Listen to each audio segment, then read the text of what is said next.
Who knows it's wrong to say that? Why? Why? That's the name of Allah. Al-Wahhab. Is it? Is that the name of Allah? Do you not remember I was just talking about in another section, don't make fun of Allah's names? And you're calling somebody a Wahhabi? You can't say it about yourself and you cannot say it about somebody else. Because it's Allah's name.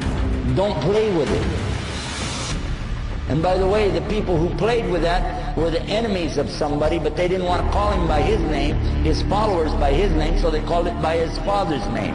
His name, he lived 270 years ago, his name was Muhammad ibn Abdul Wahab. But they don't call him Abdul Wahhabis, or bin Abdul Wahhabis, or Mohammedans, because they know you could catch them in what they're saying. But these were the enemies to this particular scholar and his teachings. What he was saying is that basically you shouldn't worship people in their graves, and you shouldn't worship the grave site, and you shouldn't build these big temples and there to go to. And his followers tore down those places in the graveyards, and they became so angry that instead of dealing with the facts, he brought the proof. But they didn't like it, so they insulted him, and they wrote books against him.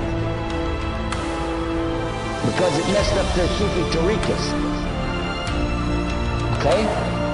So they did that, and they lied, and they keep on lying until today. But I've read his books. He's got the best book I ever read, translated to English, on Tawheed, and it's called Kitab al-Tawheed. How many of you heard about it? Did you find anything wrong in it? He quoted the book of Allah. And they can't argue with that, so they just said a label. Wahhabi. What really happened over 200 years ago, there was a student of knowledge who memorized the Quran when he was not even a teenager yet. He studied all of the fiqh, jurisprudence of the Hanafi. Then he began to study others, and his father, who was a scholar, told him to stop. Just stay with what we have. He said, I want to learn the others. His father almost disowned him because of it. It was very upsetting. You know, don't do that. But he wanted to learn all of it so he could understand, and he began to learn quite a bit. He became convinced that he needed to learn more, and he discovered through this learning that the people of his time were making a grave mistake. I use the right word too, because they were worshiping at graves. They were literally going to graves and calling upon dead people to help them. Righteous people, good people,